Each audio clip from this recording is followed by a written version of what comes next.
नमस्कार, मैं हूं आदम परवेज और आप देख रहे हैं आप तक देश की आवाज़। हम इस समय पटना के गर्दनी बाग में हैं, जो धरना स्थल है।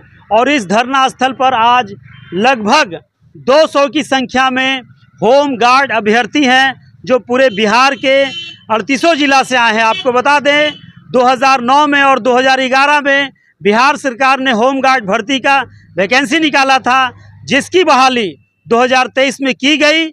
इन लोगों की बहाली नहीं हुई है।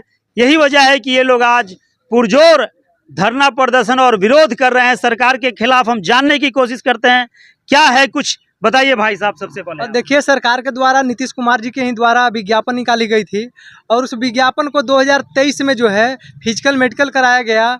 और फिजिकल मेडिकल कराने के बाद जो है जितने भी सफल अभ्यर्थी हैं उनसे जितना उनके सीट विज्ञापन के अनुसार जो सीट था, उसके बाद सीट अनुपलब्ध बताकर उनके अधिकारी जो हैं सभी को चयन सूची से छांट दिए। तो हम लोग का मांग यही है कि जितने हम लोग सरकार के द्वारा कोई पॉलिसी निकाली जाती है तो उसमें समय सीमा के अंतर्गत ही कोई काम किया जाता है। अगर समय सीमा से अगर एक दिन विशेष बढ़ता है तो उससे वंचित कर दिया जाता है। तो हम नीतीश कुमार जी से यही कहना चाहते हैं कि आप 2011 में बहाली निकाल करके 13 साल तक आप घर में रखे बैठा करके, और 13 साल के बाद बहाली निकालने के बाद आपने हमारे साथ इस तरह से अन्याय कर रहे हैं, तो इसका जिम्मेदार कौन लेगा? आप एक दिन के लिए नहीं, आपका अगर बहाली निकालें फॉर्म एक दिन अगर समय सीमा के भीतर नहीं होता है तो वो वंचित हो जाता है। तो 13 साल हमारा समय आपने विलम्ब किया, इसका जिम्मेदार आप हैं। भरतपुर में भी आप ही थे सरकार में और वर्तमान में भी आप ही सरकार में हैं, लेकिन अब तक लगातार 2023 से लेकर के और 2024 आ गई, 7वां महीना 4 फरवरी 2023 से हम लोगों ने धरना प्रदर्शन के माध्यम से सरकार तक अपनी बात को पहुंचाने का कोशिश कर रहे थे। लेकिन अब तक हम कोई भी बिहार के ऐसे अधिकारी नहीं बचे, कोई ऐसे मंत्री नहीं बचे जिनके पास हम अपनी फरियाद लेकर नहीं गए। लेकिन दुर्भाग्य यही है कि अब तक हमें कोई कहीं से कोई आश्वासन नहीं दिया गया, और आज भी हम वही कर रहे हैं जो पूर्व में 2023 में कर रहे थे। और हम यही कहना चाहेंगे सरकार के कि यदि हमारे बारे में यदि आप नहीं सोचते हैं, हमारे बच्चे के भविष्य के बारे में नहीं सोचेंगे, हमारे परिवार के बारे में भविष्य के बारे में नहीं सोचेंगे, तो हम भी आपके भविष्य के बारे में नहीं सोचेंगे। हमारे घर के परिवार से सिर्फ हम कमा खिया सकते हैं, समझ गए। लेकिन आप जो हैं जितना बटोर रहे हैं पूरे बिहार में, अगर आपकी कुर्सी गई, हम तो दिल्ली पंजाब जाकर सर पोटला ढोलेंगे, बोड़ा ढोलेंगे, लेकिन अगर आपकी कुर्सी गई तो ना आप पोटला ढोएंगे और ना ही कुर्सी पर बैठेंगे। तो आप समझ सकते हैं आपकी क्या दुर्दशा होगी, क्योंकि आपकी लग्जरी कार में चलने की आदत है, एसी में रहने की आदत है। हम तो कड़कती धूप में भी खेत में काम कर लेंगे। आपकी बारी है।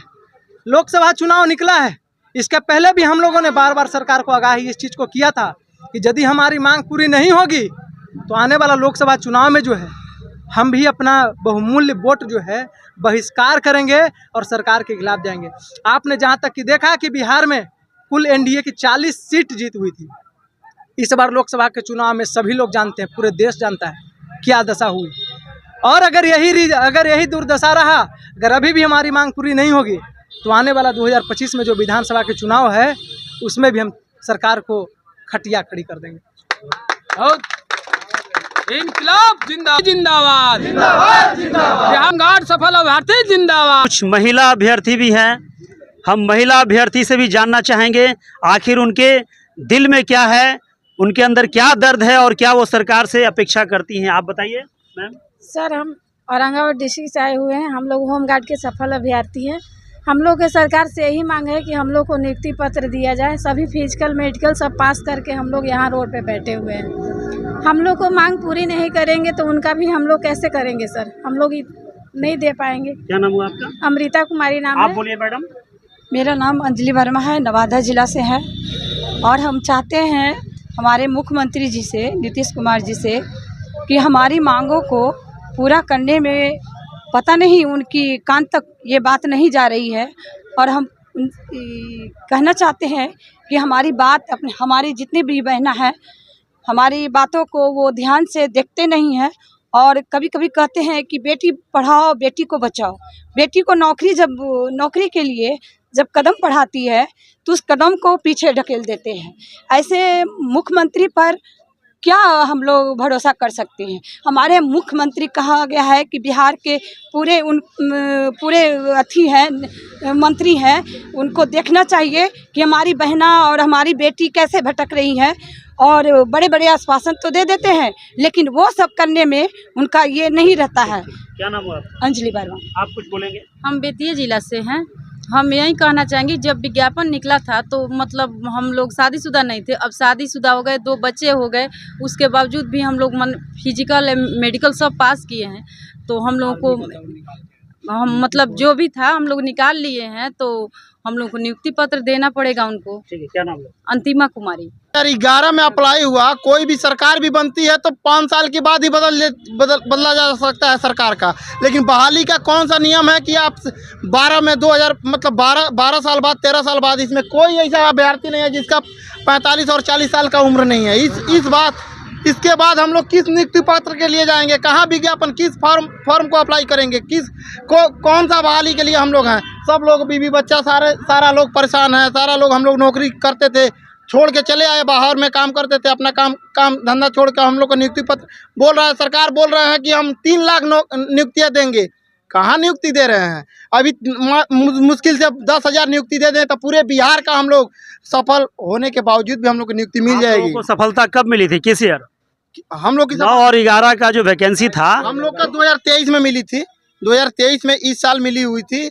2011 का अप्लाई 2011 में अप्लाई हुआ था और 2023 में हम लोग अक्टूबर बहाली हुआ जी। लेकिन आप लोगों को छांट दिया गया और उसके अलावा उसमें रिक्त सीट रख दिया गया, और जो भी लड़का को उसमें क्वालिफाइड किया गया उसकी 85% लड़का फर्जी है। हम लोग ग्रेजुएशन करके इंटर BA करके यहाँ पे सारा लोग यहाँ पे भटक रहे हैं, रोड पे जा रहे हैं, यहाँ वहाँ हम लोग धरना प्रदर्शन। नितीश कुमार गिरी, मेरा चंपारण वाल्मीकि नगर। देखिए 2011 की ये वैकेंसी है और माननीय मुख्यमंत्री जी के द्वारा ये निकाली गई है विज्ञापन, जो कि वो निकाल कर और सो गए थे। उनको पता ही नहीं था कि हम भी निकाले थे वैकेंसी, और उनको कब जगह कि जब उनका कोई दरवाज़ा खटखटाया जाके अदालत के, तब जाके वो जगे, तब वैकेंसी हुई, वो भी 23 में। और 23 में हुई तो वो सोचिए कि उस टाइम पेपर में निकला कि ये 2011 की विज्ञापन जो है बहाली होने वाली है बिहार में।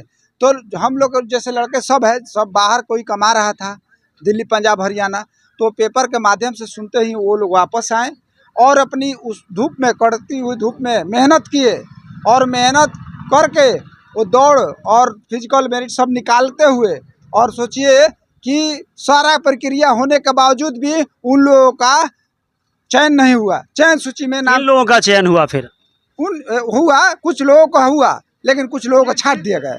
वहाँ जो माननीय हमारे जिला अधिकारी हैं वो बताएं कि यहाँ पर रिक्त सीट इतना ही है, इतना ही होगा, और बताकर उन लोगों को ले लिया गया और बाकी लोगों को छोड़ दिया गया। 2009 और 2011 का ये बहाली था, जो बिहार होमगार्ड का बहाली था।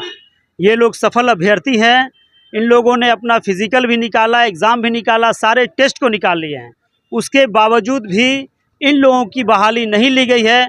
इनका कहना है कि जिस समय हम फॉर्म भरे थे उस समय हम कुंवारे थे, बैचलर थे, महिला पुरुष भी कहा, आज बाल बच्चा हो गया है, 40 साल उम्र हो गया है, अब मुझे नौकरी कौन देगा। तो सरकार भी अगर बदलती है तो 5 वर्ष में उसको चेंज किया जाता है या 5 वर्ष में चुनाव होता है। हम लोगों का 10-12 साल के बाद ये हुआ है। अब हम लोग कहाँ जाएंगे? सरकार को मुझे हर हाल में बहाल करना चाहिए। अगर नहीं करेंगे तो हम लोग इसका आंदोलन जारी रखेंगे और सरकार को भी 2025 में बदलने का काम कर सकते हैं। हमारे अंदर इतनी ताकत है।